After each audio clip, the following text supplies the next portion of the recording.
We have a giant elder tree growing in the back of our yard.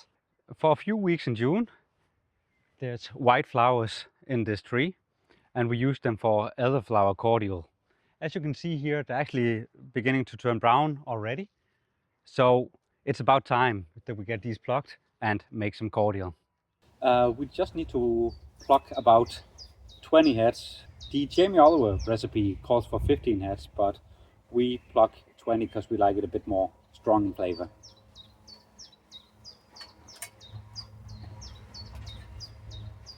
Make sure not to fall. So you want to look at each individual head and make sure they're nice and white. So for example, this one you can see is not so nice anymore. So we're a bit late in the season.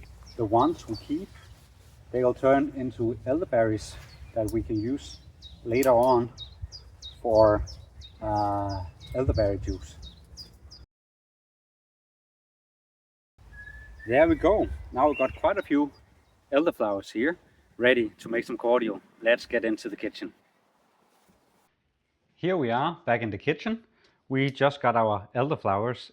In addition to that, we also need 500 grams of sugar, 4 tablespoons of honey, 2 organic lemons that we're gonna zest, and optionally a teaspoon of citric acid for conservation purposes.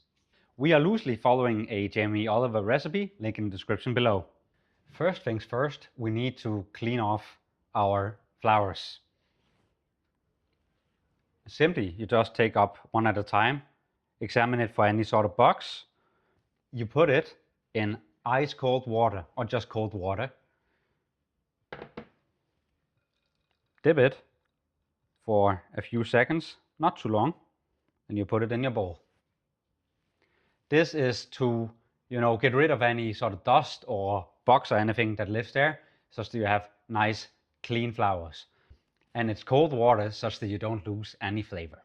And now we'll just do these for the rest of the flowers. The flowers are very delicate, as you can see.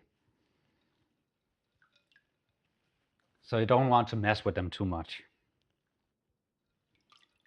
Any sort of leaves you obviously don't want in your cordial.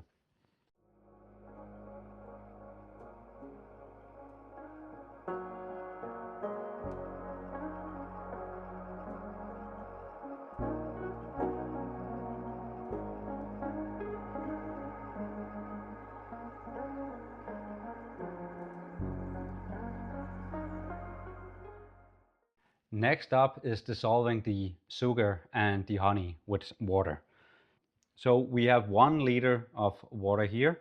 I've already pre-boiled it, but you don't have to. You can just slowly heat it up.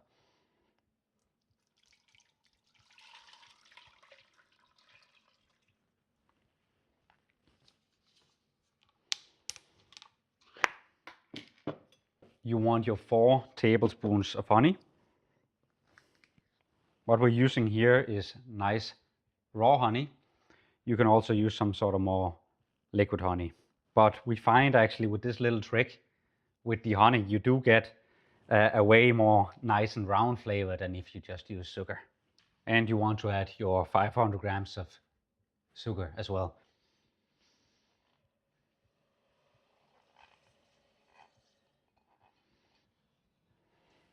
And you want to just slowly bring this to a boil. There we go. Now we got the honey and sugar dissolved. Let's take this off the heat. While it's cooling down a little bit, let's just zest the lemons.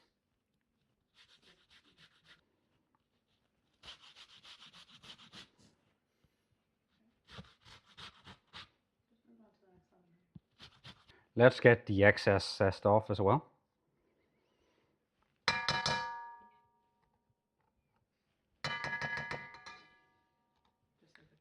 Good enough. Let's chop one in half.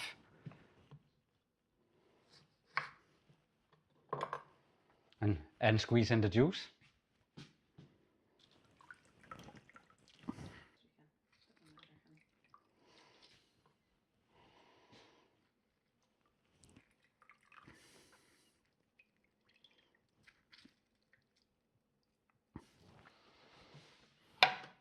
Then you place the elderflowers head first down.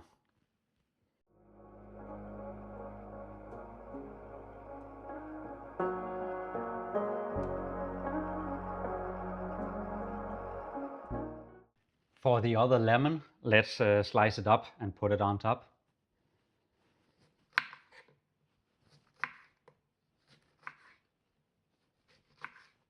Being careful not to cut yourself.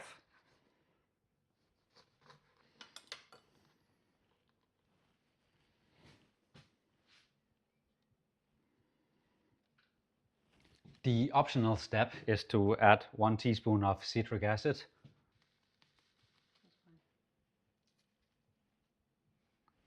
And let's just give it a small stir. Being careful not to damage the flowers too much. Just to make sure everything is submerged. So there you go. Lid on.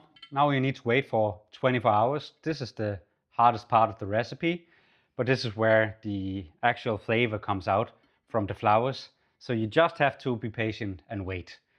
See you tomorrow. Here we are in the kitchen again, 24 hours later.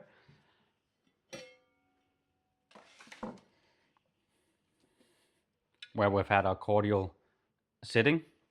And now it's time to strain it, so we only have the clean cordial left. I have a clean white cotton cloth here that I put over my strainer. What we're gonna do is we're gonna cover the strainer with it. And then we are gently gonna pour our cordial over this without spilling.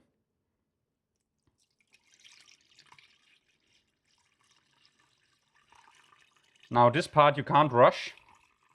You can't just push it through. You need to let it sit and drain on its own. There we go. While the last bits here are just draining through the strainer and the cloth here, let's disinfect our containers. I got scalding hot water here just from the kettle, which I'm gonna pour over all the containers and the lids and just gonna let it sit there and dry off. So let's just pour it over all of them. Now these containers have already been cleaned, but it's just if there's any sort of bacteria, let's get rid of that as well. Careful not to burn yourself. Then they're quite hot, of course. There we go. Very hot. There we go. Be very careful here not to burn yourself. All right, so I think we have strained the cordial now. Let's have a look. Look at this. Beautiful, huh?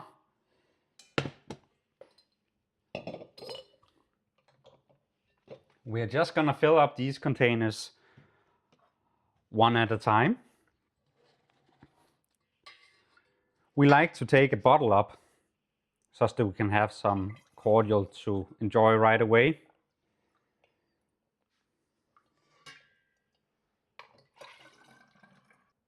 That should do it for the first bottle. Lid on, such that it creates a nice seal until you use it. For the rest of the cordial, we like to freeze it so they don't have to be in bottles. And since we are making other types of cordial as well, this is plenty for us.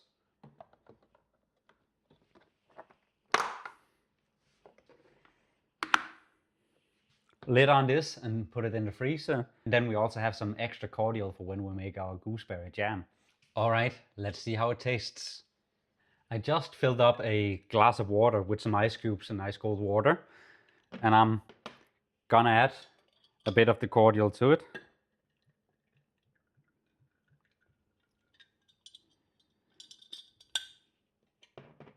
And just give it a little stir.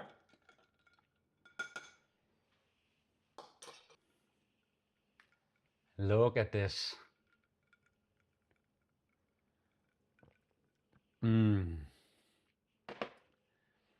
That's delicious. This is real summer for me. Thanks so much for watching. Please don't forget to like and subscribe. If you have any questions, leave them down in the comment down below.